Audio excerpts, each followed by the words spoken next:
മനസ്സ് തന്നെ എവിടെ നിന്നുണ്ടായി എന്ന് ചോദിച്ചാലോ ഈ സങ്കല്പം കൊണ്ട് കണ്ടുപിടിക്കാൻ പറ്റുമോ? പറ്റില്ലല്ലോ. അപ്പോൾ അത് മുഴുവനും ദൂരതരേ വ്യുതസ്യ, ഈ കാര്യകാരണ ചിന്തയെയും അതിന് ആധാരമായി അധിഷ്ഠാനമായിരിക്കുന്ന സങ്കല്പത്തെയുമെല്ലാം വളരെ ദൂരത്തങ്ങോട്ട് പായിപ്പിച്ച് തദേവ തത് സത്യമനാദിമധ്യം ജഗത്തതേ തത്സ്ഥിതം ഇത്യവേഹി, ഈ ജഗത്ത് വാസ്തവത്തിൽ ആദിമധ്യാന്തരഹിതമായിരിക്കുന്ന ഒരു സ്ഥിതിയാണ് ഈ ജഗത്തിന് എന്ന് നല്ല പോലെ മനസ്സിലാക്കൂ രാമ. ഈ ലോകത്തിനെ അന്വേഷിച്ച് നിങ്ങൾ എന്ത് കാരണവും എന്ത് കാര്യവും നോക്കിയാലും നടക്കില്ല. അനാദി മധ്യാന്തരഹിതമാണിത്. ഇതിന് ആദിയില്ല, മധ്യമില്ല, അന്തവുമില്ല. ശാസ്ത്രജ്ഞന്മാർ പറയുന്നില്ലേ, ഇവിടെ ബ്ലാക്ക് ഹോൾ ഉണ്ട്, അതിൽ കോടാനുകോടി ഗോളങ്ങൾ ഇങ്ങനെ പോയിക്കൊണ്ടിരിക്കുക. ഇത് മുഴുവനും പോയി ഇല്ലാതെ ആയാൽ ഈ ഗോളങ്ങൾ പിന്നെ ഒരു ഭാഗത്തു നിന്ന് വരുന്നുണ്ടാവും. അതിന് എവിടെ ഒരവസാനം? എന്താണിതിന് പുറപ്പാട്? അതൊരിക്കലും കണ്ടുപിടിക്കാൻ പറ്റില്ല. ആദിയും അന്തവും മധ്യവും ഇല്ലാത്തതായ ഒരു വിശേഷപ്പെട്ട പ്രകടനമാണ് എന്ന് നല്ല പോലെ മനസ്സിലാക്കൂന്ന്. അത് മനസ്സിലാക്കുമ്പോൾ നമുക്ക് എന്തു വരും? ഇതിൻ്റെ പിന്നാലെ പോകാൻ തോന്നില്ല. മനസ്സ് നിയന്ത്രിതമായി ശുദ്ധമായി ആത്മസുഖം കിട്ടാൻ വേണ്ടി ആത്മാഹ്ലാദ ഭരിതരാവാനുള്ള പുറപ്പാടായി. പിന്നെ കഠോപനിഷത്തിൽ വളരെ വ്യക്തമായി പറഞ്ഞിട്ടുണ്ട് എന്താണ് അവസാനത്തെ സ്ഥിതി. യഥാ പഞ്ചാവതിഷ്ഠന്തേ ജ്ഞാനാനി മനസാ സഹ ബുദ്ധിശ്ചന വിചേഷ്ടതേ താമാഹുഃ പരമാം ഗതിം. ഈ ലോകം എത്ര ഭീമമായിക്കോട്ടെ, എന്തൊക്കെ ആയിക്കോട്ടെ, അതിൻ്റെ വലിപ്പവും മഹത്വവും കേമവും ശ്രേഷ്ഠതയും ഒക്കെ ആയിക്കോട്ടെ, ഒരു കാര്യമുണ്ട്, ഈ ലോകവും നമ്മളുമായി ബന്ധപ്പെടുന്നത് 5 ഇന്ദ്രിയങ്ങളിലൂടെയാണ്. ആ 5 ഇന്ദ്രിയങ്ങൾ മൂലമേ നമുക്ക് ലോകാനുഭവം ഉണ്ടാവുള്ളൂ. ഇന്ദ്രിയങ്ങൾ പറയുന്നതാണ് ലോകമുണ്ട്, അതിൽ ശബ്ദമുണ്ട്, സ്പർശമുണ്ട്, രസമുണ്ട്, ഇങ്ങനെ ഓരോന്നും ഉണ്ട് എന്ന് പറയുന്നത് നമ്മുടെ ഇന്ദ്രിയങ്ങളാണ്. അപ്പോൾ എന്തു വേണം? ഈ ഇന്ദ്രിയങ്ങളെ ലോകവസ്തുക്കളുമായി സമ്പർക്കം നടത്തുന്ന ആ സ്വഭാവം വിട്ട് കുറച്ചു നേരം പിൻവലിപ്പിച്ച് അങ്ങോട്ട് നിർത്തുക, മിണ്ടാതെ ഇരിക്കട്ടെ. യഥാ പഞ്ചാവതിഷ്ഠന്തേ ജ്ഞാനാനി മനസാ സഹ. ഇന്ദ്രിയങ്ങളെ പ്രേരിപ്പിക്കാനും പ്രവർത്തിപ്പിക്കാനുമായി മനസ്സ് വേണം. ആ മനസ്സും കൂടി ഈ ഇന്ദ്രിയങ്ങളെപ്പോലെ ശാന്തമായി അതിൻ്റെ നിലയിൽ തന്നെ അതിൽ തന്നെ നിൽക്കണം. ബുദ്ധിശ്ചന വിചേഷ്ടതേ, മനസ്സിനെ ഇളക്കാനുള്ളതായ ബുദ്ധിയുണ്ടല്ലോ, ആ ബുദ്ധിയും ന വിചേഷ്ടതേ, അതും ഇളകരുത്. അങ്ങനെ ഇന്ദ്രിയങ്ങളും മനസ്സും ബുദ്ധിയും ഇളകാതെ നിശ്ചലമായി നിന്നു എന്നുണ്ടെങ്കിൽ ആ നിശ്ചലത്വം അല്ലെങ്കിൽ നൈശ്ചല്യമാണ് താം ആഹുഹു പരമാം ഗതിം. അതാണ് ഏറ്റവും ശ്രേഷ്ഠമായിരിക്കുന്ന സ്ഥാനം, മഹിമ. അത് വിട്ടു പിന്നെ വേറെ ഒന്നുമില്ല നമുക്ക് കൈക്കലാക്കാൻ. ഇതൊക്കെ കഠോപനിഷത്തിലാണ്. യോഗവാസിഷ്ഠത്തിൽ തന്നെ പറയുകയാണ് വസിഷ്ഠൻ ശ്രീരാമനോട്, പരം പൗരുഷമാശ്രിത്യ നീത്വാ ചിത്തമജിത്തതാം താം മഹാപദവീമേഹി യത്ര നാസി നചേതരത്. ഈ ശ്ലോകം ഉണ്ടല്ലോ, ഇതൊന്ന് കേട്ട് ഗ്രഹിച്ച് മനസ്സിലാക്കിയെന്നുണ്ടെങ്കിൽ അതിന് മാതിരി ഒരു മുതൽക്കൂട്ട് നിങ്ങൾക്ക് ലോകത്തിൽ ഒരു സ്ഥലത്തും കാണാൻ പറ്റില്ല. പരം പൗരുഷമാശ്രിത്യ, നമ്മുടെ ഉള്ളിൽ മനസ്സിനെയും ബുദ്ധിയെയും ശരീരാംഗങ്ങളെയും എല്ലാം നിയന്ത്രിക്കാനുള്ളതായ ഒരു പൗരുഷം എന്നൊരു ശക്തിയുണ്ട്. നാം ആവശ്യപ്പെടുമ്പോഴാണ് മനസ്സ് ഒരു കാര്യത്തിനെക്കുറിച്ച് ചിന്തിക്കുന്നത്. നാം വിനിയോഗിക്കുമ്പോഴാണ് ബുദ്ധി ഒരു കാര്യത്തെക്കുറിച്ച് കൂലങ്കഷമായി ആലോചിക്കുന്നത്. അപ്പോൾ ബുദ്ധിയെയും മനസ്സിനെയും ഇച്ഛാശക്തിയെയും എല്ലാം പ്രയോഗിക്കാനായിട്ടുള്ള ഒരു പൗരുഷം നമ്മുടെ കയ്യിലുണ്ട്. ആ പൗരുഷം സാധാരണ ഇന്ദ്രിയങ്ങളെ പ്രവർത്തിപ്പിച്ച് ലോകവസ്തുക്കളുമായി സമ്പർക്കം പുലർത്താൻ മാത്രമേ ഉപയോഗിക്കുന്നുള്ളൂ. സാധാരണ നമ്മുടെ പൗരുഷം ഉപയോഗിക്കുന്നത് കയ്യും കാലും അനക്കാൻ, കണ്ണു തുറന്ന് കാണാൻ, ചെവി കൊണ്ട് കേൾക്കാൻ, വായ കൊണ്ട് സംസാരിക്കാൻ, ഇതിനാണ് സാധാരണ നമ്മൾ നമ്മുടെ പൗരുഷം ഉപയോഗിക്കാറുള്ളത്. പൗരുഷം എന്ന് പറഞ്ഞാൽ ഓരോരുത്തരിലും അന്തർഗതമായി കിടക്കുന്ന ശക്തിവിശേഷം, പ്രവർത്തിക്കാനും പ്രവർത്തിക്കാതെ ഇരിക്കാനും ഒക്കെ. അപ്പം ആ പൗരുഷത്തിൻ്റെ പരമഭാവം ഉപയോഗിച്ച് എന്തു വേണം? നീത്വാ ചിത്തം അജിത്തതാം. വലിയൊരു പ്രയോഗമാണത് പ്രേക്ഷകരെ. നിങ്ങൾ മനസ്സിലാക്കുന്നുണ്ടോ ഞാൻ പറയുന്നത്?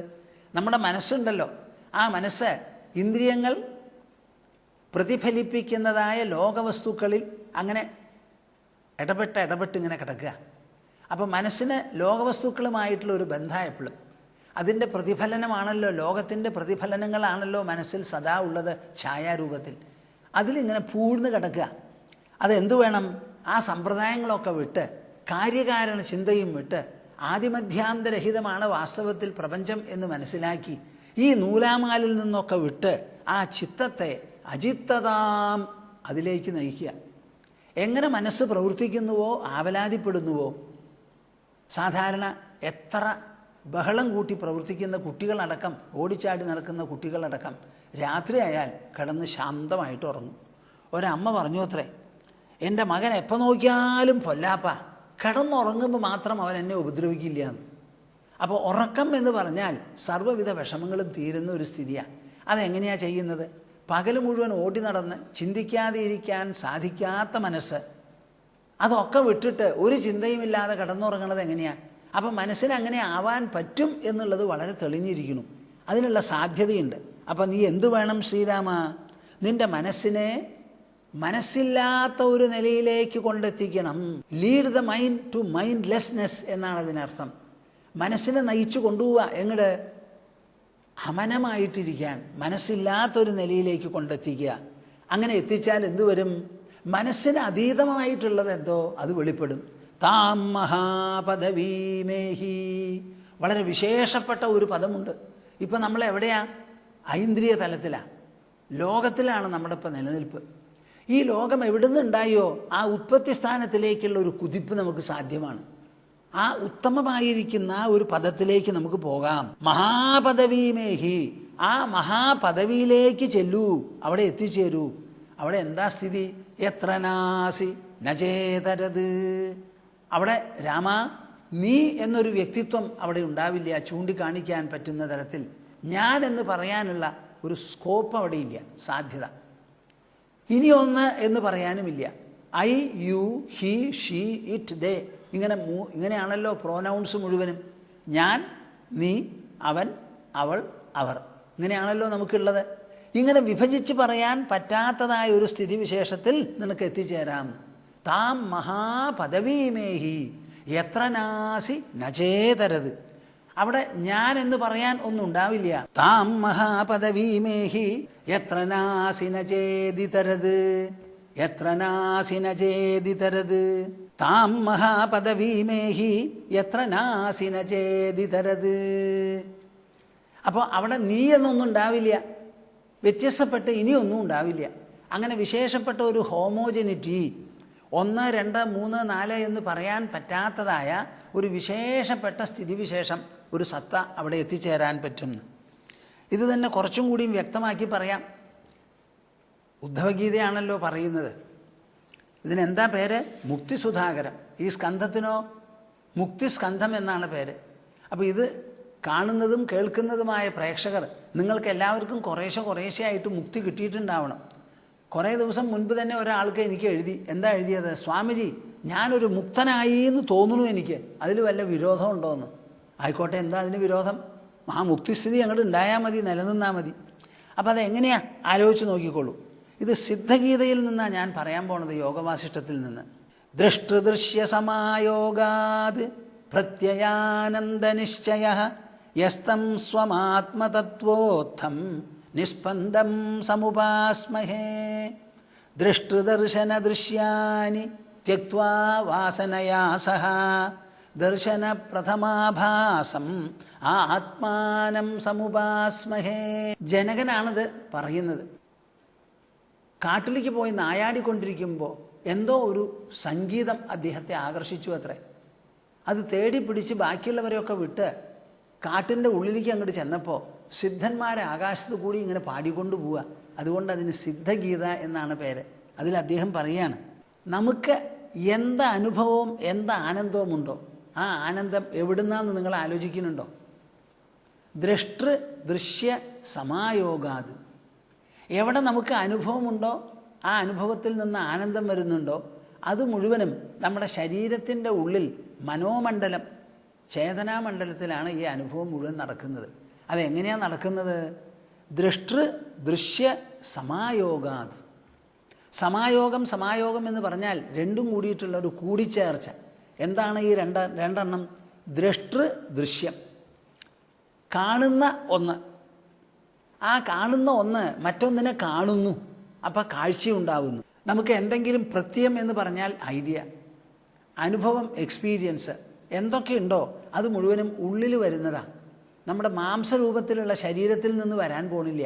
എന്ത് ഐഡിയ ഉണ്ടോ, എന്ത് ഫീലിംഗ് ഉണ്ടോ, എന്ത് തോന്നലുണ്ടോ അത് മുഴുവനും ഉള്ളിൽ നിന്ന്, മനസ്സിൽ നിന്നാണ് വരുന്നത്. അപ്പോൾ ആ മനസ്സ് എന്ന് പറയുന്ന ശരീരത്തിൻ്റെ ഉൾത്തലമുണ്ടല്ലോ, ആ ഉൾത്തലത്തിൽ ദ്രഷ്ടാവും ദൃശ്യവും തമ്മിലുള്ള ഒരു കൂടിച്ചേർച്ചയാണ് സർവ്വ അനുഭവങ്ങൾക്കും കാരണം. എന്താ പ്രേക്ഷകരെ, നിങ്ങളിത് മനസ്സിലാക്കുന്നുണ്ടോ? നിങ്ങൾ വിചാരിക്കണു അനുഭവം എങ്ങനെ ഉണ്ടായിന്ന്? ബുദ്ധി കൊണ്ട് ആലോചിച്ച് നോക്കൂ.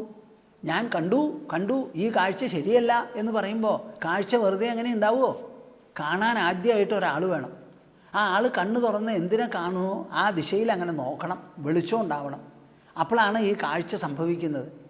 പെട്ടെന്ന് പൊടുന്നനെ ഉണ്ടാവുകയാണെങ്കിലും അവിടെ കാണുന്നവരും കാണപ്പെടുന്നതും രണ്ടും തമ്മിലുള്ള ഒരു സമ്പർക്കവും ഉണ്ടായാലേ കാഴ്ചയായുള്ളൂ. അപ്പോൾ ഇത് നമുക്ക് ഒഴിവാക്കാൻ പറ്റില്ല. അപ്പോൾ എന്തെല്ലാം ആനന്ദം നമുക്ക് അനുഭവപ്പെടുന്നുണ്ടോ ആ ആനന്ദം മുഴുവനും ദ്രഷ്ടാവും ദൃശ്യവും തമ്മിലുള്ള സമ്പർക്കം കൊണ്ട് നമ്മുടെ ഉള്ളിൽ ഉദിക്കുന്നതും അസ്തമിക്കുന്നതുമാണ്. അപ്പോൾ എവിടുന്നാണോ ഈ ആനന്ദം അനുഭവപ്പെടുന്നത് അതാണ് ആത്മാ. ആ ആത്മാവിനെ ഞങ്ങൾ ഉപാസിക്കുന്നു. എങ്ങനെ? നിസ്പന്ദം സമുപാസ്മഹേ. ഇങ്ങനെ ദൃശ്യപ്രതീതി ഉണ്ടാക്കി ആ പ്രതീതിയുമായ ഒരു സംസർഗം നടത്തി ദ്രഷ്ടാദൃശ്യം എന്നുള്ള വ്യത്യാസം രചിച്ച് അനുഭവം തന്നാലും ഈ അനുഭവിപ്പിക്കുന്ന അന്തരാത്മാവുണ്ടല്ലോ അതിന് ഒരനക്കോ ഒരു പോക്കോ ഒരു കൂട്ടലോ ഒരു കുറയലോ കൂടലോ ഒന്നും ഉണ്ടാകുന്നില്ല. അതിനെയാണ് ഞങ്ങളിങ്ങനെ ആലോചിച്ച് അങ്ങനെ മകിഴ്ന്നുകൊണ്ടിരിക്കുകയാണ് എന്ന് പറയുന്നു സിദ്ധന്മാരെ. ഇനി നമ്മളിവിടെ പറഞ്ഞില്ലേ, ആ ഭാഗത്തിനെ പറ്റി പറയാം. ദൃഷ്ടദർശന ദൃശ്യാനി ത്യക്വാ വാസനയാ സഹ ദർശന പ്രഥമാഭാസം ആത്മാനം സമുപാസ്മഹേ. പലരും എന്നോട് പറയുന്നുണ്ട്, സ്വാമിജി ധ്യാനിക്കുമ്പോൾ മനസ്സ് നിൽക്കണില്ല. നിങ്ങൾ മനസ്സിലാക്കണം എങ്ങനെയാണ് ധ്യാനിക്കേണ്ടത്, എന്തിനെയാണ് ധ്യാനിക്കേണ്ടത്, ആ ധ്യാനത്തിൻ്റെ രൂപം എന്താ, ധ്യാനിച്ചാൽ നമുക്ക് എന്ത് കിട്ടും, ഇതൊക്കെ ഒന്ന് മനസ്സിലാക്കണം. നല്ല ഒരു സദ്ഗുരുവിൻ്റെ അടുത്ത് ചെന്ന് അനുഭവസ്ഥനാണെങ്കിൽ അദ്ദേഹം ശാസ്ത്രരൂപത്തിൽ തെറ്റില്ലാതെ നിങ്ങൾക്ക് പറഞ്ഞു തരാൻ സാധിച്ചാലേ ഈ വൈതരണി കടന്നു പോകാൻ നിങ്ങൾക്ക് പറ്റുള്ളൂ. അല്ലെങ്കിൽ പരിശ്രമിച്ചോളൂ, പട്ടിക്ക് മുഴുവൻ തേങ്ങ കിട്ടിയ മാതിരി ആവുള്ളൂ. ദൃഷ്ടൃ ദർശന ദൃശ്യാനി ത്യക്വാ വാസനയാ സഹ. നമുക്കിവിടെ തോന്നുന്നതൊക്കെ ആഗ്രഹങ്ങളും ആശകളും വാസനകളുമാണ്. എന്തിനോടാണ് നമുക്ക് വാസനകൾ തോന്നുന്നത്? പല വസ്തുക്കളോടും. എന്നാൽ വാസ്തവത്തിൽ ഇവിടെ പല വസ്തുക്കളുണ്ടോ? കേൾക്കുന്നുണ്ടോ പ്രേക്ഷകരെ നിങ്ങൾ?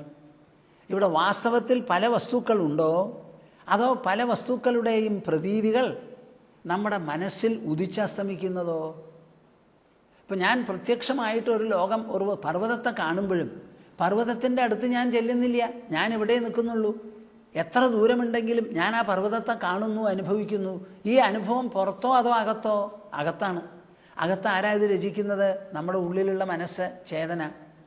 അപ്പം ചേതന ഈ പർവ്വതത്തിൻ്റെ ഒരു ഛായ ഉണ്ടാക്കി ആ ഛായയെ അനുഭവിക്കുന്നതോ ഉണരുന്നതോ ആണല്ലോ ഇവിടെ പർവ്വതം എന്ന് പറയുന്ന ദൃശ്യം.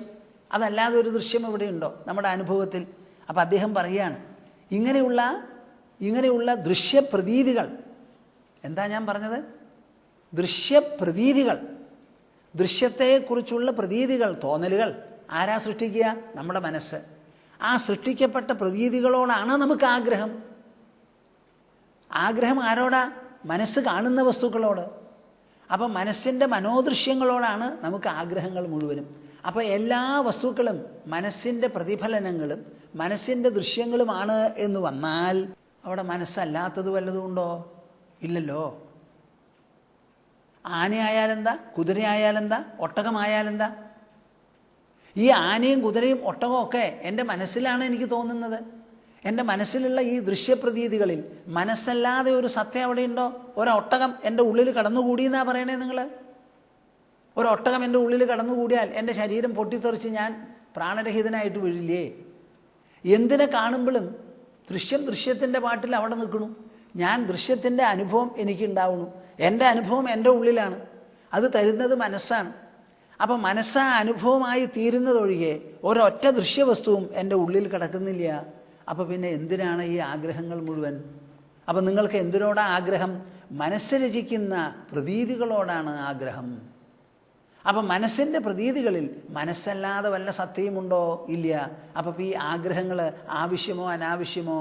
അനാവശ്യം എന്ന് പറഞ്ഞ് ദൃഷ്ടൃ ദർശന ദൃശ്യാനി, ദ്രഷ്ട എന്ന ഒന്നും ദൃശ്യം എന്ന ഒന്നും, അത് രണ്ടും കൂടിയിട്ടുള്ള സമ്പർക്കം ദർശനം എന്ന ഒന്നും, ഇത് എത്ര ബഹുവായിക്കോട്ടെ അനേകമായിക്കോട്ടെ അതിനെ എല്ലാറ്റിനെയും വിടുക. അവയെ സംബന്ധിച്ചുണ്ടാകുന്ന ആഗ്രഹങ്ങളെയും വിട്ട് എന്തു വേണം രാമ? രാമ എന്തു വേണമെന്നറിയോ? ദർശന പ്രഥമാഭാസം. കേൾക്കുന്നുണ്ടോ നിങ്ങൾ? അപ്പം പറയും സ്വാമിജി. എന്ത് സ്വാമിജി? ഇത് മനസ്സിലാക്കാൻ നിങ്ങൾക്ക് എന്താ വിഷമം? നിങ്ങളുടെ ഒരു മനസ്സിലാണ് പർവ്വതം പ്രതിഫലിക്കുന്നത്, സമുദ്രം പ്രതിഫലിക്കുന്നത്, ഈശ്വരൻ ഒരു ഛായ അത് പ്രതിഫലിക്കുന്നത്. നിങ്ങളുടെ കുടുംബവും കുട്ടികളും ഒക്കെ പുറത്താണ് നിൽക്കുന്നത്, അനുഭവം അകത്താണ്. അവിടെ മനസ്സിലുള്ള ഒരു പ്രതിഫലനമാണ്. ആ പ്രതിഫലനത്തെയും മനസ്സിനെയും വിട്ട് ഏത് മനസ്സാണോ, ഏത് ഉൾസത്തയാണോ ഇങ്ങനെ ദ്രഷ്ടാവും ദൃശ്യവും ദർശനവും ആയ മൂന്നായി തീരുന്നത്, അതിനെക്കുറിച്ച് ആലോചിച്ച് അവിടെ ചെന്ന് ചേരൂ. ആ ആത്മാവിനെയാണ് ഞങ്ങൾ ഉപാസിക്കുന്നത്. അപ്പം ഞങ്ങളുടെ ഉപാസന എന്താ? അന്തരാത്മാവിന്. ആ അന്തരാത്മാവ് എങ്ങനത്തതാ? ഏത് അന്തരാത്മ സത്തയാണോ, ദ്രഷ്ടാവ് ദൃശ്യം ദർശനം എന്ന് പറയുന്ന മൂന്ന് വിഭജനത്തിന് ഇടം കൊടുത്തുകൊണ്ട് ഈ ലോകപ്രതീതികൾ മുഴുവൻ ഉണ്ടാക്കി ഇവിടെ അനേകമുണ്ടെന്ന് തോന്നിച്ച് മനുഷ്യരെ എല്ലാവരെയും ഭ്രമിപ്പിച്ച് വട്ടം തിരിക്കുന്നത് ആ ആദിമ സത്തയെക്കുറിച്ചാണ് ഞങ്ങൾ സദാ ധ്യാനിക്കുന്നതും ഉപാസിക്കുന്നതും. വാസ്തവത്തിൽ കൃഷ്ണൻ പറയണത് അതല്ലേ? വാചം യച്ഛ മനോ യച്ഛ എന്ന് പറയുമ്പോൾ വാക്കിനെ നിയന്ത്രിക്കൂ, മനസ്സിനെ നിയന്ത്രിക്കൂ. എല്ലാറ്റിനെയും വിട്ട് എല്ലാറ്റിൻ്റെയും ഉറവിടമായിരിക്കുന്ന എന്നിൽ മാത്രമാകട്ടെ നിൻ്റെ മനസ്സ് എന്ന് പറയുമ്പോൾ എന്താ അതിനർത്ഥം?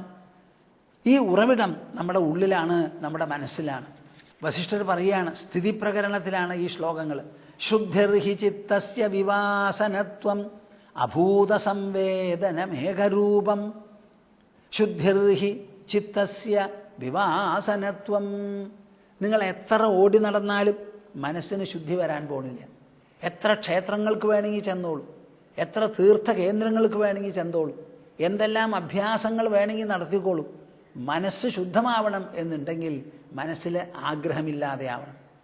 ആഗ്രഹത്തിൻ്റെ ആവശ്യമില്ല, പ്രയോജനമില്ല, അനാവശ്യമാണ് ആഗ്രഹിക്കുന്നത് എന്ന് മനസ്സിൽ തോന്നണം. എന്തൊക്കെ പറഞ്ഞാലും സർവ്വദൃശ്യപ്രതീതികളും മനസ്സിലുള്ളതാണ്. മനസ്സിൻ്റെ പ്രതീതിയോടാണ് മനസ്സിൽ ആഗ്രഹം തോന്നുന്നത്. ആ ആഗ്രഹിക്കപ്പെടുന്ന വസ്തു ഒന്നും മനസ്സ് വിട്ട് അന്യമായി നിൽക്കുന്നില്ല. അപ്പോൾ ആഗ്രഹം അർത്ഥരഹിതമാണെന്ന് മനസ്സിലാക്കി ആഗ്രഹങ്ങളെ മുഴുവൻ വിടുന്നതാണ് വിവാസനത്വം ഏവ ചിത്തസ്യ ശുദ്ധി ഹി. അങ്ങനെ മനസ്സ് ആശാരഹിതമായിരിക്കുന്നതാണ് അതിൻ്റെ ശുദ്ധി. അഭൂത സംവേദനമേകരൂപം. അതിനെന്താണ് വഴി? അഭൂത സംവേദനമേകരൂപം. നമ്മുടെ മനസ്സിലാണ് അനവധി വസ്തുക്കളുണ്ട്, ലോകമുണ്ട് എന്നുള്ള പ്രതീതി. ആ പ്രതീതി കടന്നുറങ്ങുമ്പോൾ പരിപൂർണമായി നമ്മളിൽ നിന്ന് പോകുന്നു. അപ്പം നമ്മുടെ മനസ്സിന് ഈ പ്രതീതി ഉള്ളതുപോലെ ഇല്ലാതെയിരിക്കാനും സാധിക്കും. അങ്ങനെ അനവധി ഭൂതങ്ങളുണ്ട് എന്നുള്ള തോന്നൽ ഇല്ലാതെയായി എല്ലാം എവിടുന്ന് പുറപ്പെട്ടുവോ മനസ്സിൽ തോന്നുന്ന ദൃശ്യങ്ങളെല്ലാം തന്നെ മനസ്സത്ത മാത്രമാണ്, അത് വിട്ട് രണ്ടാമതൊരു പദാർത്ഥം അവിടെ ഇല്ല എന്ന് തോന്നണം. തസ്യാശു ശുദ്ധ്യാ ഭവതി പ്രബുദ്ധ. ഈ അനുഭവം നിങ്ങൾക്ക് ഉറച്ചു എന്നിരിക്കട്ടെ, അപ്പോഴാണ് നിങ്ങൾ പ്രബുദ്ധനാകുന്നത്. തന്മാത്ര യുക്തിയ പരസംഗമേതി. അങ്ങനെ ആ മനസ്സിൽ അനേകം അനേകം അനേകം എന്നുള്ള പ്രതീതി തീരെ ഇല്ലാതായി അസ്തമിച്ച് ഏകം ഏകം. ഇവിടെ കാണുന്നത് മുഴുവനും എൻ്റെ മനസ്സിലുള്ള പ്രതിഫലനങ്ങളാണ്. ആ മനഃപ്രതിഫലനങ്ങളിൽ ഒന്നിലും മനസ്സല്ലാതെ ഒരു വസ്തുവില്ല. മനസ്സെന്താ? ആത്മാവിൻ്റെ തന്നെ പ്രകടന രൂപമാണ്. അതുകൊണ്ട് പരമാത്മമയമാണ് എല്ലാം, വേറെ ഒന്നുമില്ല എന്നുള്ളൊരു തോന്നലിൽ നിങ്ങളുടെ മനസ്സ് ഉറച്ചങ്ങട് നിന്നു എന്നുണ്ടെങ്കിൽ പരസംഗമേതി. കൈവലീഭാവം, കൈവല്യഭാവമാണത്. എല്ലാം കൂടി ഒന്ന് ഒന്ന് എന്നുള്ളൊരു വിചാരത്തിൽ മനസ്സങ്ങോട്ട് ഉറച്ചു നിൽക്കും. ഇപ്പം എങ്ങനെയാണോ മനസ്സ് അനവധി അനവധി എന്നുള്ള തോന്നലിൽ അങ്ങനെ പൂഴ്ന്നു കിടക്കുന്നത്, അതേപോലെ ഒന്ന് ഒന്ന് എന്നുള്ള ബോധ്യത്തിൽ ഉറച്ചങ്ങോട്ട് നിൽക്കും. പാശ്ചാത്യജന്മനി വിവേകമഹാമഹിംന യുക്തേ ത്വയി പ്രകൃത സർവഗുണാഭിരാമേ സത്വസ്ഥകർമ്മണി പദം കുരു രാമഭദ്ര മൈഷാകരോതു ഭവസംഗ വിമോഹചിന്താം പാശ്ചാത്യജന്മനി വിവേകമഹാമഹിംന. ഈ പദങ്ങളൊക്കെ ഉണ്ടല്ലോ, ഞാൻ പലതവണയും പറയാറുണ്ട്, ഇനിയും പറയും. എന്തുമാത്രം അർത്ഥമുള്ളതാണ് ഈ പദങ്ങൾ. ഒരു പദം നിങ്ങളെടുത്ത് ആലോചിച്ചാൽ മതി നിങ്ങളുടെ മനസ്സ് ശാന്തമാവാൻ. പാശ്ചാത്യജന്മനി, ഇനി വരാൻ പോകുന്ന സമയത്ത്, ഇത് ഉപദേശിക്കുന്ന സമയത്ത് രാമന് 16 വയസ്സായി. കുറേ കാലം രാമൻ ജീവിക്കാൻ പോകുന്നുണ്ട്. ഇനി വരും കാലങ്ങളിൽ നിന്റെ ജന്മത്തിൽ ഇനി വരാൻ പോകുന്ന കാലങ്ങളിൽ വിവേകമഹാമഹിംനായുക്തേ ത്വയി. ഞാനിതൊക്കെ പറഞ്ഞു തരുന്നുണ്ടല്ലോ. വസിഷ്ഠ മഹർഷി പറയുകയാണ്, ഞാൻ പറയുന്നു, നീ കേൾക്കുന്നു. അപ്പോൾ ഈ പറയുന്നത് മുഴുവൻ നിൻ്റെ ഉള്ളിൽ പതിഞ്ഞ് നിൻ്റെ മനസ്സിലും നിൻ്റെ ബുദ്ധിയിലുമൊക്കെ ധാരാളം വലിയ ഒരു യുക്തിസമ്പത്ത്, ഒരു അറിവ് സമ്പത്ത് ഉണ്ടാവും. ആ അറിവ് സമ്പത്തിനാൽ മഹിംനായുക്തേ ത്വയി പ്രസൃത സർവഗുണാഭിരാമേ, ഇത് മുഴുവനും കേട്ടങ്ങനെ നിൻ്റെ മനസ്സിലും ബുദ്ധിയിലും വ്യാപിച്ച് കിടക്കുകയാണ്. നീ ഇതിൻ്റെ ഉള്ളിലും കടന്നുകൂടിയിട്ടുണ്ട്. അങ്ങനെ സർവഗുണാഭിരാമേ, നിനക്ക് ഗുണങ്ങൾക്ക് ഒരു കുറവുമില്ല. ദശരഥൻ നല്ല അച്ഛനാണ്, മൂത്ത പുത്രനാണ്, നല്ല സഹോദരന്മാരുണ്ട്, നിനക്ക് കല്യാണവും കഴിയും, നല്ല ഒരു പത്നിയെയും കിട്ടും. അങ്ങനെ എല്ലാം കൊണ്ടും ഗുണങ്ങൾ തികഞ്ഞിരിക്കുന്നവനാണ് നീ. അതിനാൽ സുന്ദരനായിരിക്കുന്ന നീ. സത്വസ്ഥകർമ്മണി പദം കുരു രാമഭദ്ര. ഹേ രാമഭദ്ര, സത്വസ്ഥകർമ്മണി പദം കുരു. ഈ അറിവ് വെച്ചുകൊണ്ട് എന്തു വേണം? പരിശുദ്ധമായിരിക്കുന്ന ഒരു സ്ഥാനം നിനക്ക് കൈവരണം. ആ സ്ഥാനം ഉള്ളിലാണ് കൈവരാൻ പോകുന്നത്. അത് കൈവന്നു കഴിഞ്ഞാൽ നീ ചെയ്യുന്ന പ്രവൃത്തി മുഴുവനും പരിശുദ്ധമായിരിക്കുന്ന കർമ്മമാവണം. അവിടെ ഒരു കളങ്കമോ ഒരു കോറലോ ഒരു പോറലോ ഉണ്ടാവരുത്.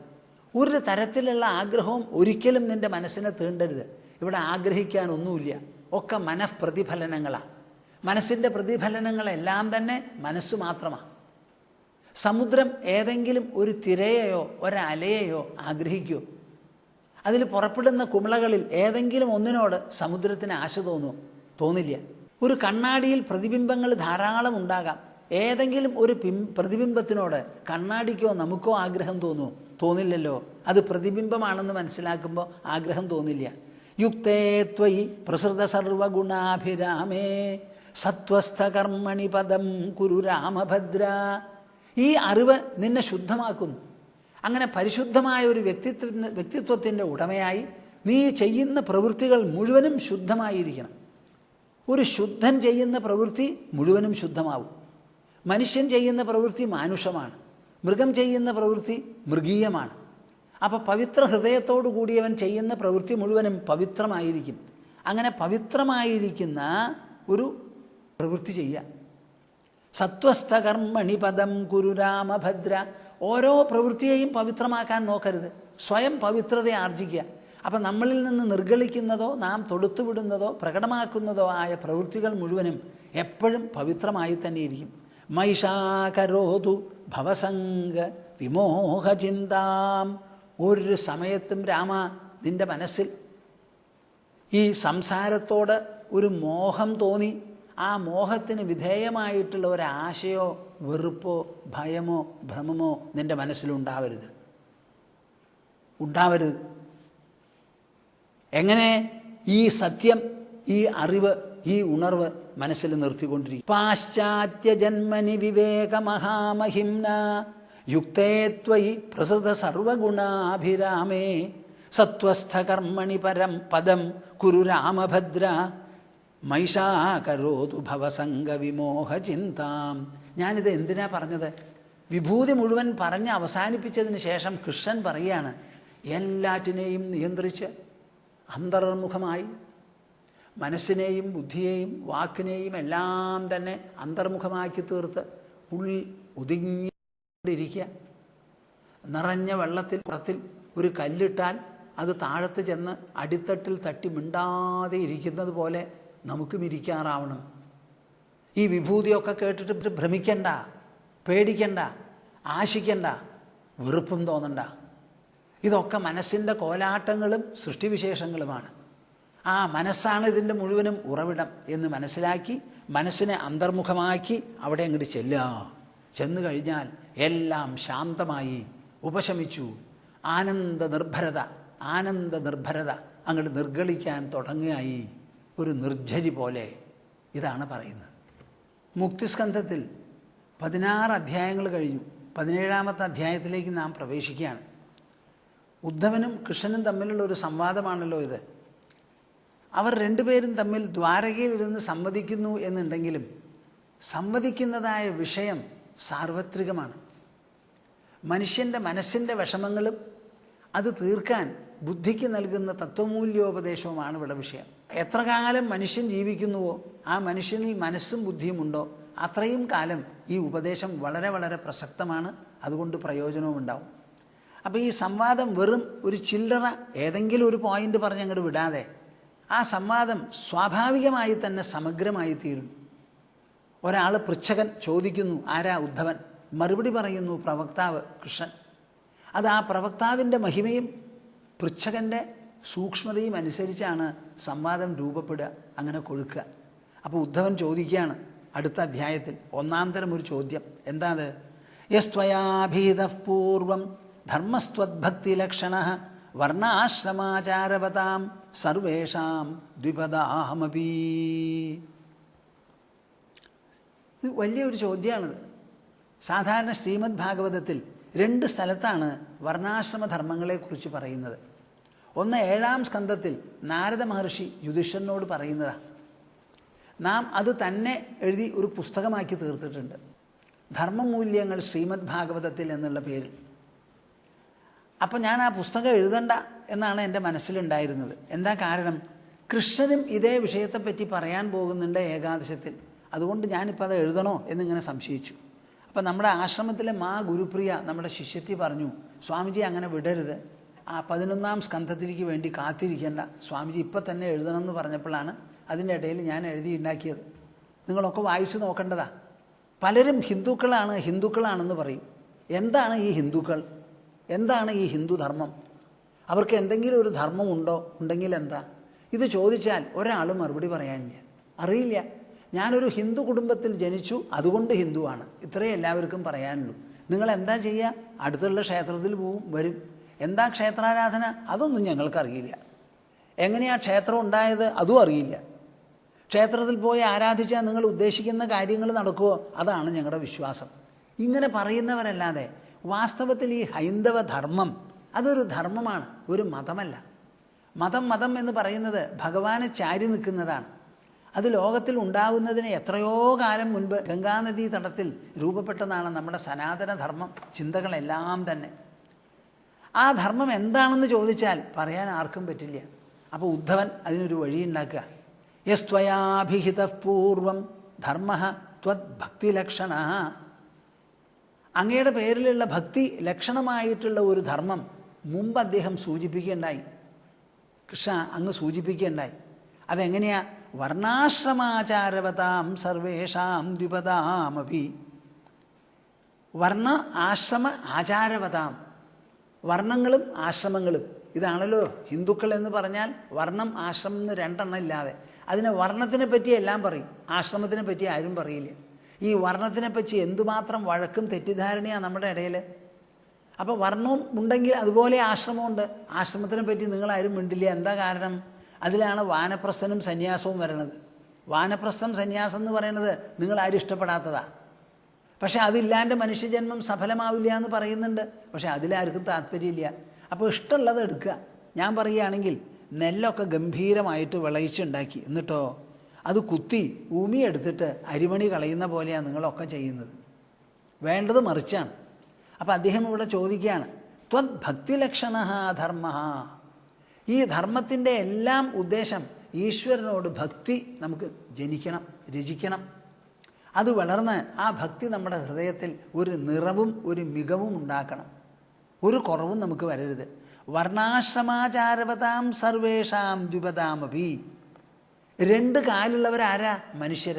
ആ 2 കാലുള്ള മനുഷ്യരിൽ എല്ലാവർക്കും കൊണ്ടു നടക്കാവുന്നതായ വർണ്ണാശ്രമാചാരം അതെന്താണ്? അപ്പോൾ വർണ്ണവും ആശ്രമവും ആചാരങ്ങളും അതിനനുസരിച്ച് കൊണ്ടു നടക്കുന്നതായ മനുഷ്യർക്ക് എന്ത് ധർമ്മമാണോ അനുഷ്ഠിക്കേണ്ടത് ആ ധർമ്മം അങ്ങ് മുൻപ് പറയേണ്ടായി. ആ മുൻപ് പറഞ്ഞത് എപ്പോഴാണ്? 10-ാം സ്കന്ധത്തിൽ 1-ാം ശ്ലോകമാണ് പറഞ്ഞത് അദ്ദേഹം. മയോദിതേഷ്വവഹിത സ്വധർമ്മേഷു മദാശ്രയ വർണ്ണാശ്രമകുലാചാരം അകാമാത്മാ സമാചരേത്. ഞാൻ പറഞ്ഞു തന്നിട്ടുള്ള എല്ലാ ധർമ്മങ്ങളും എന്നിൽ ആശ്രയബുദ്ധിയോടുകൂടി ഒരു വിധത്തിലുള്ള ആഗ്രഹവുമില്ലാതെ അസ്സലായിട്ട് ആചരിക്കണം എന്ന് പറഞ്ഞു. അപ്പോൾ ആ പറഞ്ഞത് ഓർമ്മയുണ്ട് ഉദ്ധവന്. നല്ല പൃച്ഛകനാണല്ലോ, ശ്രോതാവാണല്ലോ. അപ്പോൾ അത് ഓർമ്മപ്പെടുത്തിക്കൊണ്ടാണ് ചോദിക്കുന്നത്. ഈ ശ്രീകൃഷ്ണൻ ഇതിനു മുൻപ് ഇങ്ങനെ ധർമ്മങ്ങളെപ്പറ്റി സംസാരിച്ചിട്ടുണ്ടോ എന്ന് ചോദിച്ചാൽ പ്രധാനമായിട്ടും ശ്രീകൃഷ്ണൻ പറഞ്ഞത് 2 മൊഴികളാണ്. ഒന്ന് പടക്കളത്തിൽ വെച്ച് കുരുക്ഷേത്രത്തിൽ അർജുനനോട് സംസാരിച്ചത്. ഇപ്പോൾ നടക്കുന്ന സംസാരം നമ്മൾ പ്രതിപാദിക്കുന്നുണ്ടല്ലോ ദ്വാരകയിലിരുന്നു കൊണ്ട് ഉദ്ധവനോട്. അപ്പോൾ അവിടെ അർജുനനോട് സംസാരിക്കുമ്പോൾ പറയണ്ടായി കൃഷ്ണൻ തന്നെ, ലോകേസ്മിൻ വിവിധാനിഷ്ഠ പുരാ പ്രോക്ത മയാ നഘ ജ്ഞാനയോഗേന സാഖ്യാനാം കർമ്മയോഗേന യോഗിനാം. അർജുനനെ ഉപദേശിക്കുമ്പോൾ പറയാണ്, ഞാൻ മുൻപ് തന്നെ പറഞ്ഞിട്ടുണ്ട്. എന്ത്? ഈ ലോകത്തിലെല്ലാം കൂടി 2 പ്രകാരത്തിലുള്ള ഒരു നിഷ്ഠയേ ഉള്ളൂ. അത് സാഖ്യന്മാർക്ക് ജ്ഞാനയോഗവും കർമ്മികൾക്ക് കർമ്മയോഗവുമാണ്. മുമ്പേ പറഞ്ഞു വച്ചിട്ടുണ്ട്.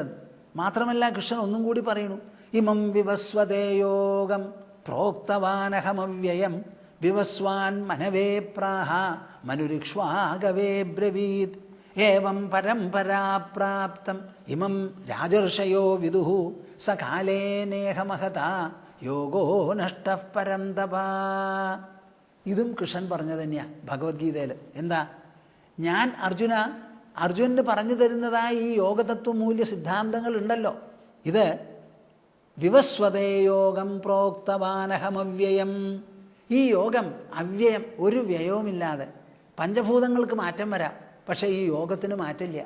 അങ്ങനെ ഒടുങ്ങാത്തതും അവസാനിക്കാത്തതും ക്ഷയമേൽക്കാത്തതുമായ ഈ യോഗത്തെ ഞാൻ ആദ്യമായി വിവസ്വാന് പറഞ്ഞു കൊടുത്തു. വിവസ്വാൻ മനുവിന് പറഞ്ഞു, മനു ഇക്ഷ്വാകുവിനോട് പറഞ്ഞു. അങ്ങനെ ഏവം പരമ്പരാപ്രാപ്തം, അങ്ങനെ പാരമ്പര്യ രൂപത്തിൽ ഓരോരുത്തരോട് പറഞ്ഞ് വന്നിട്ടുള്ളത് രാജർഷയോ വിദുഹു. സിംഹാസനത്തിലിരിക്കുന്ന രാജാക്കന്മാർ ആ രാജഭരണത്തിനോടൊപ്പം തന്നെ ബ്രഹ്മവിദ്യയും പരിശീലിച്ച് അവർ അതിൽ നൈപുണ്യം നേടി, അവർക്ക് ആത്മസാക്ഷാത്കാരം സിദ്ധിച്ച് ജന്മസാഫല്യം വന്നു. ഭരണം യാതൊരു കളങ്കവും കൂടാതെ കൊണ്ടു നടത്താൻ സാധിച്ചു. അവരുടെ ഭരണത്തിൽ ഇന്നത്തെ പോലെയുള്ള സ്കാമൊന്നും ഉണ്ടാവില്ല, അതിനുള്ള വഴിയില്ല അവിടെ. എന്നാൽ അവർക്കതിൻ്റെ ആവശ്യമില്ല. അവർ ഭരിക്കുന്നത് വേണ്ട സന്തോഷവും ആനന്ദവും തനിക്ക് ഉള്ളിലുണ്ടായിക്കൊണ്ടാണ്. ഒരു കൃത്യം എന്നുള്ള നിലയ്ക്ക് ജനങ്ങൾക്ക് ഒന്നിച്ചു വാഴണമെങ്കിൽ നല്ല നിയമവും നല്ല സിദ്ധാന്തവും പ്രബലമായ ഭരണവും വേണം. അല്ലെങ്കിൽ ഈ ലോകം ഒരുപോലെയല്ല. ചിലതിൽ ടെററിസ്റ്റ് ഉണ്ടാവാം, ആതങ്കവാദികളോ അക്രമികളോ ഒക്കെ ഉണ്ടാവാം, ഭീകരന്മാർ. അവരെയൊക്കെ പിടിച്ചു നിർത്തണമെങ്കിൽ സാധാരണ പൗരന്മാർക്ക് പറ്റില്ല. അതിന് ആയുധം വേണം, ധൈര്യം വേണം.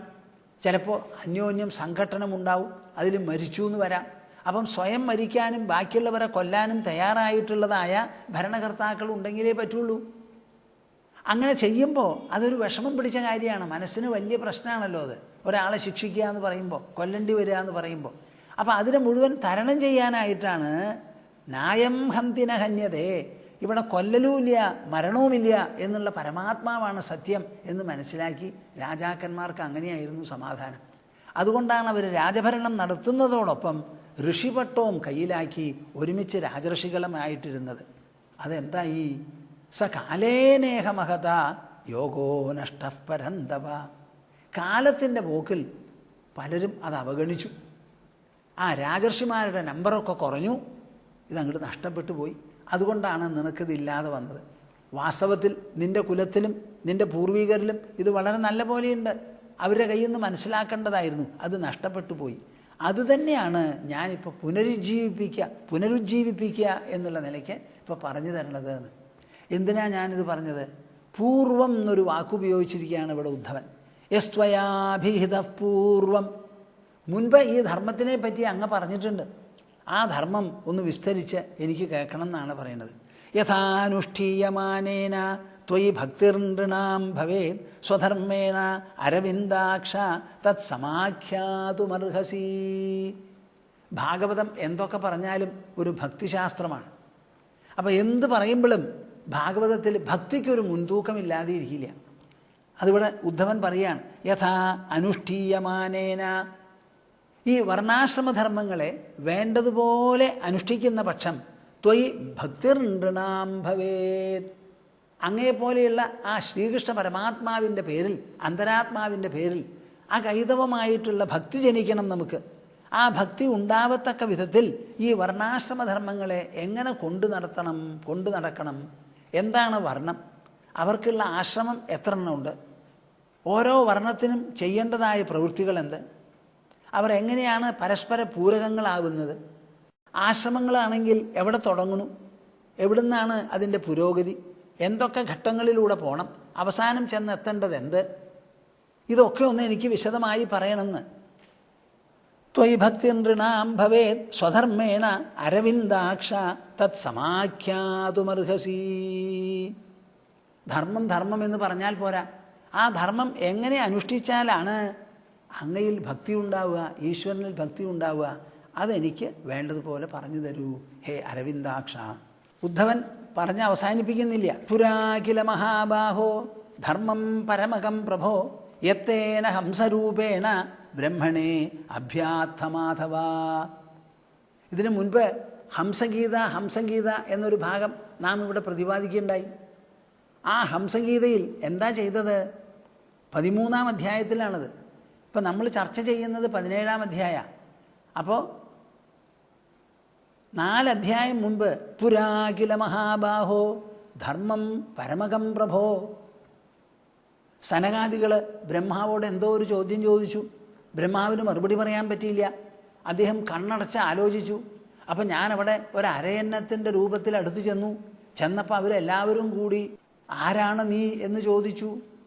ഈ ചോദ്യത്തിന് പ്രസക്തിയില്ലല്ലോ എന്നിങ്ങനെ മറുപടി പറഞ്ഞു. ഹംസം വളരെ വിശേഷപ്പെട്ട ഒരു ഹംസഗീതയാണത്. അങ്ങനെ ഹംസരൂപത്തിൽ പുരാകില മഹാബാഹോ ധർമ്മം പരമകം പ്രഭോ. ആ പരമകം അങ്ങേയറ്റം ശ്രേഷ്ഠമായിട്ടുള്ളത്, ഒരു തരയ്ക്ക് ട്രാൻസെൻഡൻ്റൽ എന്ന് പറയട്ടെ, മനസ്സിനും ബുദ്ധിക്കും അതീതമായിരിക്കുന്ന വിശേഷപ്പെട്ട ഏകാത്മക ഭാവം ജനിപ്പിക്കാവുന്ന ആ ധർമ്മം അങ്ങ് പറഞ്ഞു കൊടുത്തുല്ലോ. യത്തേന ഹംസരൂപേണ ബ്രഹ്മണേ അഭ്യാർത്ഥമാധവ. ഒരു അരയന്നത്തിൻ്റെ രൂപത്തിൽ ചെന്നത് അങ്ങയാണ്. എന്നിട്ട് ബ്രഹ്മാവിനും സനകാദികൾക്കും അവരുടെ ചോദ്യത്തിന് പൂർണ്ണമായ ഒരു മറുപടി എന്നുള്ള നിലയ്ക്ക് അങ്ങേയറ്റത്തെ ധർമ്മം ഉപദേശിച്ചുല്ലോ. ഇത് പണ്ട് കാലത്ത് നടന്നതാണ്. സ ഇദാനീം സുമഹത കാലേനാമിത്രകർശന ന പ്രായോ ഭവിത മർത്യലോകേ പ്രാഗ് അനുശാസിത. സ ഇദാനീം സുമഹത കാലേന, അന്ന് ഉപദേശിച്ച ആ ധർമ്മം അന്നു മുതൽക്ക് ഇന്നേ വരെ നിലനിൽക്കേണ്ടതാണ്. ഒരു പുതിയ അറിവ് ആരെങ്കിലും ഒരാൾക്ക് ഉപദേശിച്ചു എന്നിരിക്കട്ടെ, ആ അറിവ് പ്രത്യേകിച്ചും അധ്യാത്മം എന്ന് പറഞ്ഞാൽ എന്താ? ജീവിക്കുന്ന ഓരോ മനുഷ്യൻ്റെയും മനസ്സിനെയും ബുദ്ധിയെയും അഹങ്കാരത്തെയും സംബന്ധിക്കുന്നതാണിത്. മാത്രമല്ല, അത് മാത്രമേ മനുഷ്യന് അനന്തസുഖം, നിരന്തര സുഖം നൽകാനായിട്ടുള്ളൂ. അങ്ങനെയുള്ള ഒരു നിരന്തര സുഖം ജനിപ്പിക്കുന്നതായ ഒരു ധർമ്മം, അത് കണ്ട മാത്രയിലും കേട്ട മാത്രയിലും എല്ലാവരും സ്വകീയമാക്കി നിലനിർത്തേണ്ടതല്ലേ അത് ചെയ്തില്ലല്ലോ. സ ഇദാനീം സുമഹതാ കാലേന. സുമഹതാ കാലേന, കാലത്തിന് വലിയൊരു ശക്തിയാണ്. എന്താ ആ ശക്തി? അത് നല്ലതിനെയും ഗ്രസിക്കും, അത് ചീത്തയെയും ഗ്രസിക്കും. ഒന്നിനെയും ഇവിടെ ഒരേപോലെ വാഴാൻ അനുവദിക്കില്ല. നല്ല കാലം നിലനിൽക്കില്ല, കുറേ കഴിഞ്ഞാൽ പോകും. ചീത്തയും ഇവിടെ നിലനിൽക്കില്ല. ഒരു കൊടുങ്കാറ്റ് ഗംഭീരമായിട്ട് അങ്ങോട്ട് വീശും. വീശിയ മാതിരി അത് കുറച്ച് കഴിഞ്ഞാൽ ഇല്ലാതെയാവും. 1 ദിവസമോ 2 ദിവസമോ എത്ര മണിക്കൂറോ എന്നുള്ള വ്യത്യാസമേ ഉള്ളൂ. ഒരു സുനാമി ഭബ് അങ്ങോട്ട് വരും. വന്നു കഴിഞ്ഞാലോ അതവിടെ തന്നെ ഉപശമിക്കും. ഈ കാലത്തിന് അങ്ങനെ ഒരു ശക്തിയുണ്ട്. എല്ലാറ്റിനെയും അത് ഒരേപോലെ നിലനിർത്തില്ല. അപ്പം സുമഹത്തായിരിക്കുന്ന കാലത്താൽ ന പ്രായോ ഭവിതാമർത്യലോകേ പ്രാഗ് അനുശാസിത. എത്ര നന്നായി അങ്ങ് ഉപദേശിച്ചാലും കുറച്ച് കഴിഞ്ഞാൽ ഇത് ഇല്ലാതെയായി തീരും. ഇവിടെ ആ ഇല്ലാതെയായി തീരുന്നു മാത്രമല്ല, അങ്ങനെ ഇല്ലാതെയായി തീർന്നു എന്ന് വന്നാൽ എന്താണ് ഒരു പ്രതിസന്ധി? പലതരത്തിലുള്ള പ്രതിസന്ധികൾ ഉണ്ടാവാം. വർത്താ കർത്താവിധാനാന്യോ ധർമ്മസ്യ അച്യുതത്തെ ഭുവി. ആ ധർമ്മം വേണ്ടതുപോലെ പറഞ്ഞ് മനസ്സിലാക്കി തരാനായിട്ട് ഒരു വക്താവോ കർത്താവോ അവിതാവോ രക്ഷിതാവോ ഇവിടെ ഉണ്ടാവില്ല അങ്ങൊഴികെ. ഇത് ഉദ്ധവൻ മുമ്പേ പറഞ്ഞതാണ്. അങ്ങയെപ്പോലെ ഒരാളെ ഉപദേശിക്കാൻ എവിടുന്ന് കിട്ടാനാണ് ഈ ലോകത്തിൽ എന്ന് വരെ ചോദിച്ചിട്ടാണല്ലോ കൃഷ്ണൻ പറയാൻ തുടങ്ങിയത്. വക്താ കർത്താവിധാനാന്യോ ധർമ്മസ്യാച്യുതത്തെ ഭുവി സഭായാം അഭിവൈരിഞ്ച്യാം എത്ര മൂർത്തിധരാഃ കലാഃ. ഭാഗവത ശാസ്ത്രമായതുകൊണ്ട് അതിന് പൊടിപ്പും തൊങ്ങലും ഒക്കെ വെച്ചിട്ട് പറയുകയാണ്. സഭായാം അഭിവൈരിഞ്ച്യാം, ബ്രഹ്മാവിൻ്റെ സഭയിൽ പോലും എത്ര മൂർത്തിധരാഃ കലാഃ. ആ ബ്രഹ്മാവിൻ്റെ സദസ്സിൽ എല്ലാ മനുഷ്യകലകളും, അതിൽ തത്വപ്രവചനം പെടും, മൂല്യം ആവിഷ്കരണം പെടും, സിദ്ധാന്തങ്ങൾ പ്രതിപാദിക്കുന്നത് അതും ഒരു കല തന്നെയാണ്.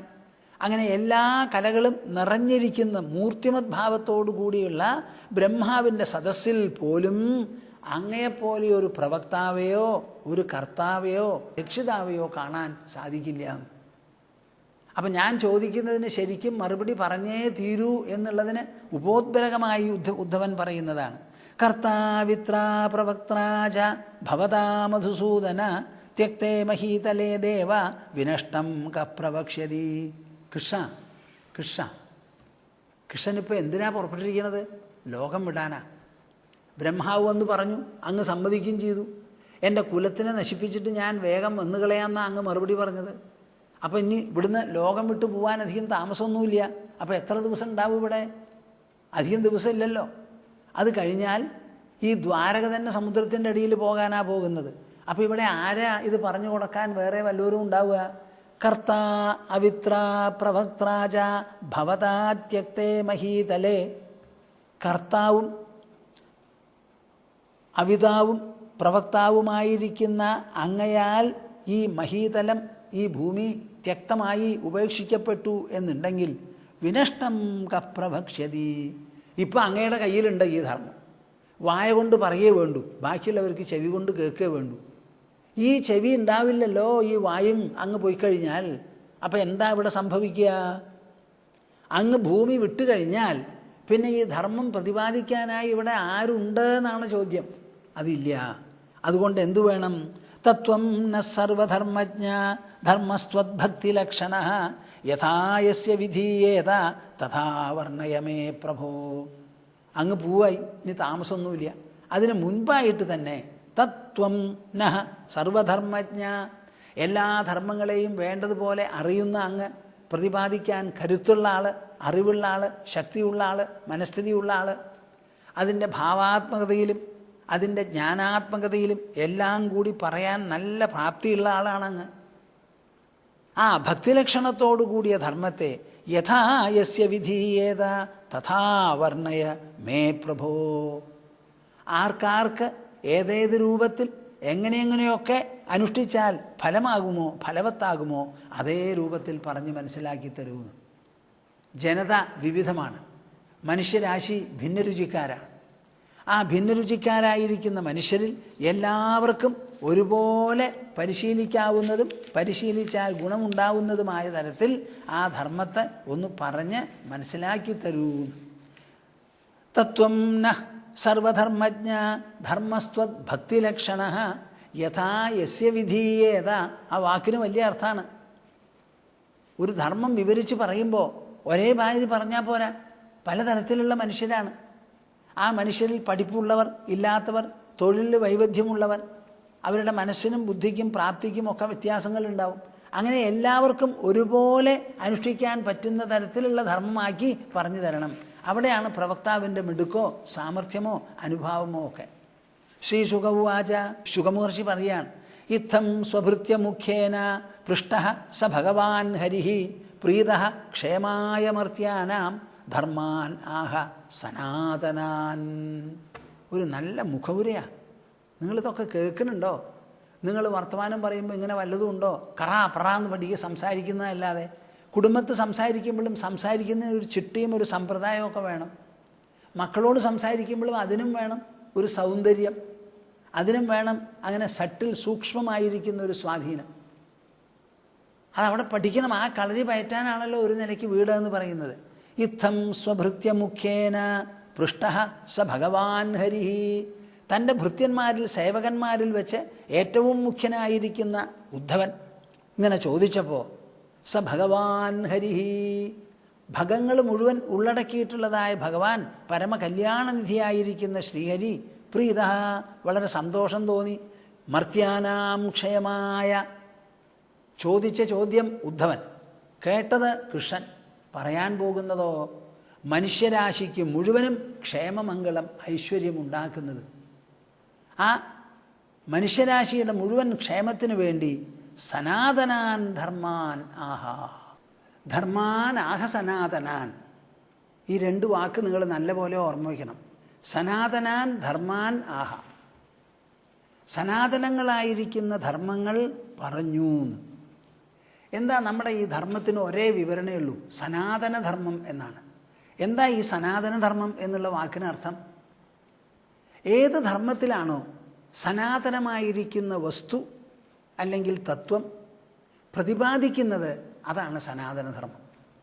നമ്മുടെ ധർമാനുഷ്ഠാനങ്ങളിലെല്ലാം അധിഷ്ഠാനമായി നിൽക്കുന്നതും ലക്ഷ്യമായി നിൽക്കുന്നതും സനാതനമായിരിക്കുന്ന ഒരു പൊരുളാണ്. എന്താണ് ഈ സനാതനമായ പൊരുൾ?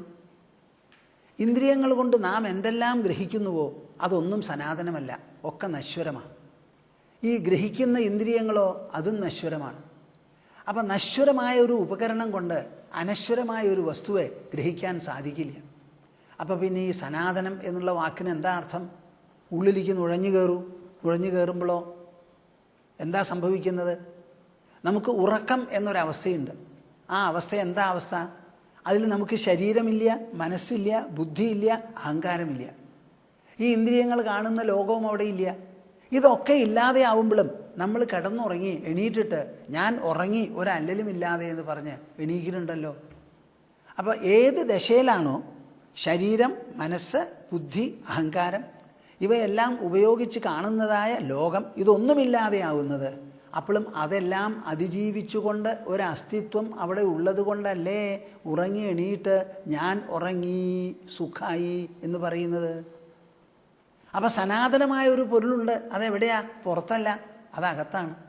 അകത്തെന്ന് പറഞ്ഞാൽ നമ്മുടെ ശരീരത്തിൻ്റെ ഉൾഭാഗത്ത്. ആ ശരീരത്തിൻ്റെ ഉൾഭാഗത്തിലല്ലേ മനസ്സ്? അതെ. ബുദ്ധിയോ? അതെ. അഹങ്കാരോ? അതും. അപ്പം നമ്മുടെ ശരീരത്തിൻ്റെ ഉള്ളിൽ ഒന്നുമില്ല എന്ന് നിങ്ങൾക്ക് പറയാൻ പറ്റില്ല. മനസ്സുണ്ട്, ബുദ്ധിയുണ്ട്, അഹങ്കാരമുണ്ട്. ഈ മൂന്നെണ്ണമാണ് ശരീരത്തെ വിനിയോഗിക്കുന്നതും ശരീരാംഗങ്ങളെ കൊണ്ട് പ്രവർത്തിപ്പിക്കുന്നതും. അപ്പോൾ ഏതാണോ നമ്മുടെ ശരീരം ഇന്ദ്രിയങ്ങളെ പ്രവർത്തിപ്പിക്കുന്നത് അതില്ല എന്ന് പറയാൻ നിങ്ങൾക്ക് പറ്റുമോ? പറ്റില്ല. അവയും കൂടി ഇല്ലാതെയാവുന്ന ഒരു സ്ഥിതിവിശേഷത്തിൽ പ്രകാശിക്കുന്നു, സ്ഥിതി ചെയ്യുന്നു ഒരു സത്യം, അത് സനാതനമാണ്. അതിന് ഈ ലോകവസ്തുക്കൾക്കൊന്നും സ്പർശിക്കാൻ പറ്റില്ല. എന്താ കാരണം? അവയില്ലാത്ത സമയത്ത് സ്വതന്ത്രമായി പ്രകാശിക്കുന്നതാണത്. ശരീരമില്ല, മനസ്സില്ല, ബുദ്ധിയില്ല, അഹങ്കാരമില്ല, ഈ ലോകവുമില്ല. അങ്ങനെ എല്ലാം ഇല്ലാതെയാവുമ്പോഴും അവിടെ ഒരു കോട്ടവും കൂടാതെ നിലനിന്നിരുന്നുവല്ലോ ഈ ഞാൻ ഉറങ്ങി എന്ന് പറയുന്ന ആ ഘടകം. അപ്പം അത് സനാതനമല്ലേ? അതെ. ലോകത്തിൽപ്പെട്ടതൊക്കെയോ അസനാതനമാണെന്ന് സമ്മതിക്കാം. ലോകത്തിന് അപ്പുറത്ത് നിൽക്കുന്നതോ അത് സനാതനമാണ്.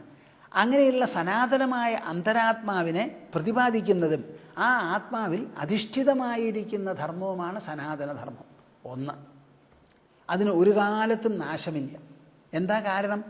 അത് നമ്മുടെ മനസ്സിനെയും ബുദ്ധിയെയും, മനസ്സിനും ബുദ്ധിക്കും അതീതമായിരിക്കുന്ന ഒരു നിലയെയും കുറിച്ച് പ്രതിപാദിക്കുന്നതാണ്. ഇനിയോ മനുഷ്യനെ സനാതനനാക്കി തീർക്കുന്നതിനാൽ സനാതനധർമ്മം. ഏത് ധർമ്മം അനുഷ്ഠിച്ചാലും അനുധാവനം ചെയ്താലുമാണോ മനുഷ്യന് താൻ മർത്യനല്ല, അമരനാണ്, അമർത്യനാണ്. അമ്മ ജനിച്ച, അമ്മ പ്രസവിച്ച കുട്ടി, ആ ശരീരമുണ്ടല്ലോ, അത് ശരീരം മർത്യമാണ്. പക്ഷേ ആ ശരീരത്തിനെ ഉജ്ജീവിപ്പിച്ച് നിർത്തുന്ന ആ ജീവസാന്നിധ്യമുണ്ടല്ലോ, അത് മർത്യമല്ല. ആ ഒരു ബോധം മനുഷ്യന് വരുമ്പോൾ ശരീരം കൊണ്ടാണ് ഞാൻ മർത്യൻ, എന്നാൽ ആ ഉൾചേതന കൊണ്ട് ഞാൻ അമർത്യനാണ്, അമരനാണ് എന്നുള്ള ബോധം വരും. അപ്പം ഞാൻ എപ്പോഴും പറയും, ജനിക്കുന്ന സമയത്ത് നമുക്ക് രണ്ട് തരത്തിലുള്ള അഭിഷേകമാണ് കിട്ടുന്നത്. ശരീരത്തെ ചൊല്ലി നശ്വരത്വം, ആത്മാവിനെ ചൊല്ലി ജീവനെ ചൊല്ലി അനശ്വരത്വം. അപ്പോൾ നിങ്ങൾ ജീവനെക്കുറിച്ച് ആലോചിക്കും തോറും നിങ്ങൾക്ക് മനസ്സിലാവും ഞാൻ ശരീരം പോലെ നശ്വരനല്ല, ലോകം പോലെ നശ്വരമല്ല. ആ മനുഷ്യനെ സനാതനനാക്കി തീർക്കുന്നത് അങ്ങനെയുള്ള ധർമ്മങ്ങൾ എനിക്ക് പറഞ്ഞ് മനസ്സിലാക്കി തരണമെന്ന് പറഞ്ഞപ്പോൾ ക്ഷേമായ മർത്യാനാം ധർമാൻ ആഹ, കൃഷ്ണൻ സ്വയം അങ്ങോട്ട് വിവരിക്കുക. ഇത് നമ്മുടെ മുൻപിലുള്ള കൃഷ്ണൻ്റെ അവസാനത്തെ വിവരണമാണ്. ഇതേ ധർമ്മം തന്നെയാണ് കൃഷ്ണൻ തന്നെ പറയുണ്ടായി, യുക്തിയാമേ പ്രതിബോധിത എന്ന്. അർജുനൻ എന്നോട് ചോദിച്ചപ്പോൾ യുക്തി ഉപയോഗിച്ച് ഞാൻ പറഞ്ഞ് മനസ്സിലാക്കി കൊടുത്തതെന്ന്.